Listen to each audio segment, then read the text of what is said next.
Olá, meu nome é Luke. Hoje te contarei mais uma história de terror.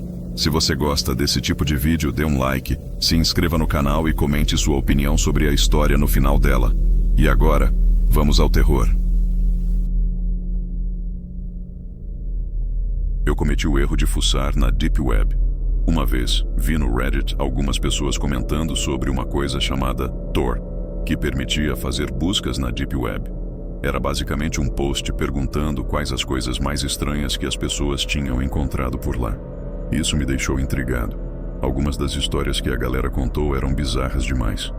Então fui atrás e baixei o navegador Tor. Alguém lá no Reddit tinha deixado um link para um tipo de índice oculto, com um monte de links úteis para navegar na Dark Web. Eu fiquei chocado com a quantidade de link para pornografia infantil. Fiz o máximo para me manter longe de qualquer coisa assim. Foi quando encontrei um link que me levou para outra página cheia de mais links, chamada de Páginas Negras. A tela era toda preta, com vários links em vermelho e amarelo. Os vermelhos pareciam ser os mais estranhos.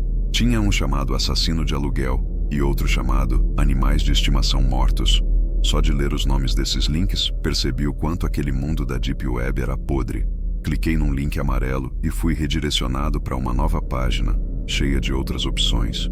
Foi ali que encontrei algo que chamou minha atenção. Um link chamado Chat da Sociedade Secreta. Cliquei. Essa página demorou ainda mais que todas as outras para carregar. Fiquei olhando para uma tela branca, vazia, por pelo menos 1 minuto inteiro, até que, finalmente, ela ficou preta. Uma caixa de bate-papo surgiu. Ao lado dela, havia uma tela preta de vídeo. Eu queria ter apertado o botão de voltar naquele momento. Mas, ao invés disso, digitei um "Oi" na caixa de chat.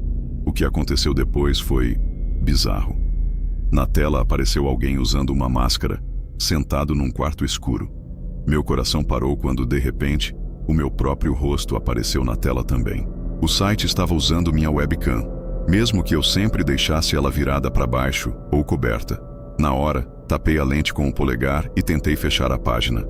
Mas nesse ponto, a barra de tarefas desapareceu, junto com os botões de minimizar e fechar no topo da janela do navegador. Tentei dar Ctrl+Alt+Del, mas nada funcionava. E aí começou um som distorcido saindo dos meus alto-falantes. Era uma voz abafada. Presumi que fosse o cara da máscara. Ele devia estar usando algum modificador de voz. Mas eu lembro claramente do que ele disse. "Ainda estou te vendo, Rafael." Meu coração afundou. Ele tinha dito o meu nome. Segurei o botão de desligar do notebook. Parecia que nunca ia desligar, mas finalmente o aparelho apagou. Até hoje não sei se devia ter ido à polícia. Mas pelo que eu sabia, tudo no Tor era anônimo. Não parecia que valeria a pena. Obviamente fiquei paranoico. Apaguei o navegador do meu computador, formatei tudo e tentei seguir com a vida. Mas aí, 2 semanas depois, minha mãe entrou no meu quarto com um envelope. Ela disse que tinha chegado pelo correio. Não tinha remetente, nem selo. Rasguei a carta. Dentro, tinha um papel dobrado. Nele, escrito em letras gigantes que tomavam quase toda a folha, estavam apenas 3 palavras: "Não volte mais." Senti um enjoo horrível. Aquilo me deu náuseas, um mal-estar esquisito. Amassei o papel e joguei fora. Não chamei a polícia. Achei que seria inútil. Também não contei nada para minha mãe. Ia deixá-la apavorada sem necessidade. Mas até hoje, eu não faço ideia de como ou por que eles tinham conseguido meu nome e meu endereço.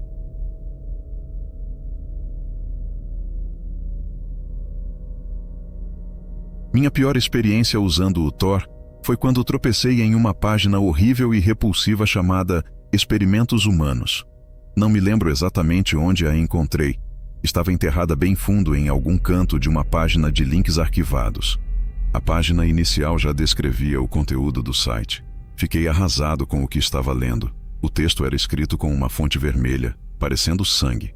Os chamados experimentos conduzidos ali tinham como objetivo provar que nem todos os seres humanos nascem iguais. As pessoas escolhidas para passar pelos testes geralmente eram moradores de rua, mas também incluíam almas infelizes que simplesmente tinham o azar de serem capturadas por aquelas mentes doentias. Esses tais experimentos variavam entre privação de comida e água, reações à dor extrema, tortura, exposição a infecções e doenças, e até bebês sendo testados quanto à resistência à dor, ao calor e à radiação de raios-x. Eu já tinha visto vídeos chocantes antes, tipo aquele dos 3 caras e um martelo. Então achei que estaria preparado para o que veria ali, mas não estava. Cometi o erro de clicar no primeiro link que levava para as fotos dos experimentos. Sinceramente, tive que me segurar para não vomitar. Eu nem quero descrever o que vi. Só digo que tinham vítimas inocentes, gente como eu e você, passando por coisas tão absurdas e monstruosas que nenhuma pessoa deveria ser submetida. Contra meu bom senso, rolei a página até o fim. E só foi ficando pior. Logo apareceu uma seção inteira dedicada a bebês e crianças pequenas. De alguma forma, consegui chegar ao final da página. Foi aí que uma caixinha apareceu na tela. No começo, não entendi o que era, até que surgiu uma linha de texto. Você gostou do site? Percebi que era uma caixa de chat. Escrevi: quem é você? O estranho respondeu rapidamente, ignorando minha pergunta. Qual foi a sua parte favorita do site? Fiz a mesma pergunta de novo. Quem é você? Dessa vez, ele reconheceu a pergunta e respondeu: eu sou o dono do site. Respondi dizendo que aquilo era doentio, desumano, e que eu iria denunciar o site imediatamente. Esse foi meu maior erro. Depois de uma pausa curta, ele finalmente escreveu: entendi. Seu nome é Rafael, né? E você mora em São Bernardo do Campo. Ele estava certo.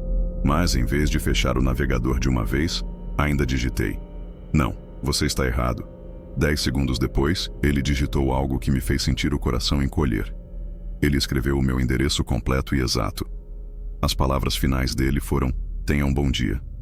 Fechei o navegador na hora e desliguei o notebook à força. Liguei para a polícia antes mesmo de contar para os meus pais. Quando os policiais chegaram em casa, contei tudo de uma vez. Eles quiseram ver meu computador, mas como eu não lembrava o link exato do site e o navegador Tor não salva o histórico, não consegui ajudá-los a rastrear a página. Os policiais disseram que, se tudo o que eu contei fosse verdade, o melhor seria nos mudarmos o mais rápido possível. Por sorte, era justamente uma época em que a gente já estava planejando sair daquela casa. Ainda assim, fiquei em choque com a velocidade com que meus pais conseguiram vendê-la e encontrar outro lugar para morar. Peço desculpas para eles todos os dias, desde que isso aconteceu. Odeio ter feito eles passarem por aquilo. É só isso. Gosto de pensar que o cara no chat estava apenas blefando, mas eu não podia arriscar. E sinceramente, acho que ninguém devia. A Deep Web não tem nada de bom a oferecer.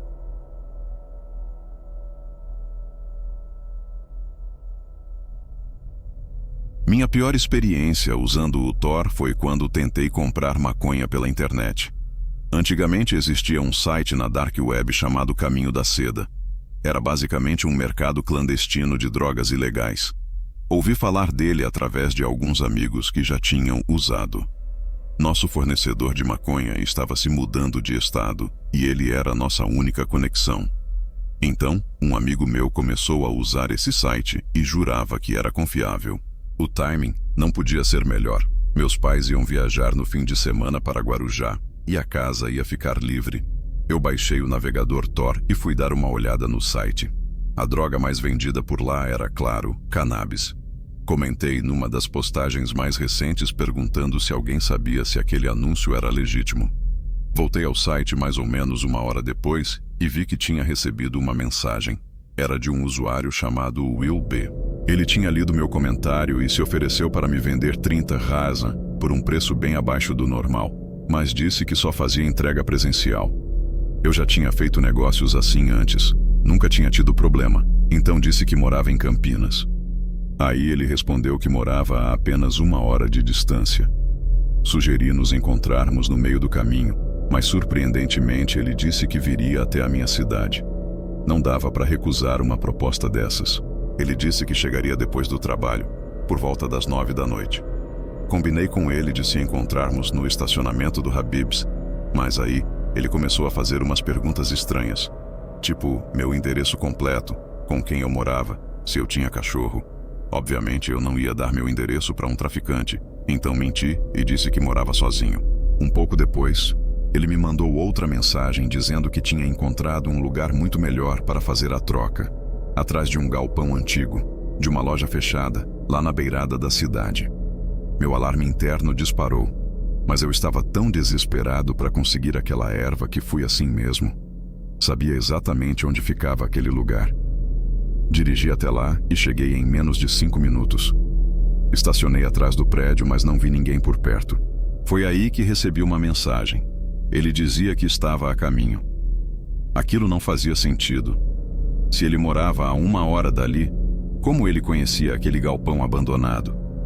Fiquei parado dentro do carro por uns 20 minutos esperando alguma resposta. Mas ele nunca respondeu. Decidi desistir. Tive a sensação de que algo muito errado estava acontecendo e que era melhor ir embora enquanto ainda podia. Levei uns 10 minutos até chegar em casa. Quando estacionei na garagem, percebi que a porta da frente estava aberta. Eu tinha certeza absoluta de que tinha fechado.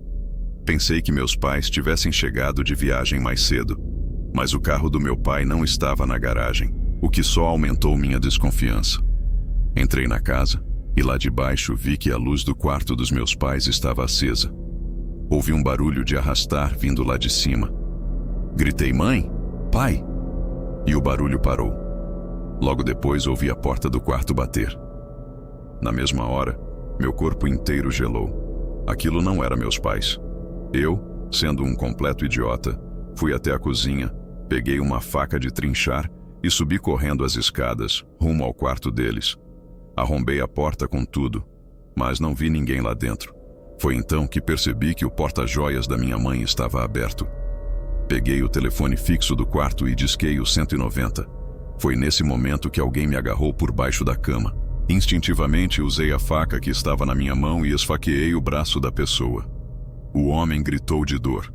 Como o telefone era com fio, não consegui sair correndo do quarto. Mas deu tempo de contar à polícia que alguém tinha invadido a casa e passei meu endereço completo. Logo depois, o homem saiu debaixo da cama, com a faca ainda cravada no braço. Ele nem olhou para mim, só saiu correndo em direção à porta da frente e entrou num carro. O melhor que consegui fazer foi descrever ele assim: um homem negro, usando boné virado para trás, roupas rasgadas e dirigindo um carro preto. Não consegui dizer muito à polícia. Não podia falar sobre o site, já que o uso era ilegal. O que pude fazer foi descrevê-lo o melhor possível. Mas o fato é que ele ainda está por aí, livre. Só posso imaginar que ele conseguiu meu endereço me hackeando de alguma forma.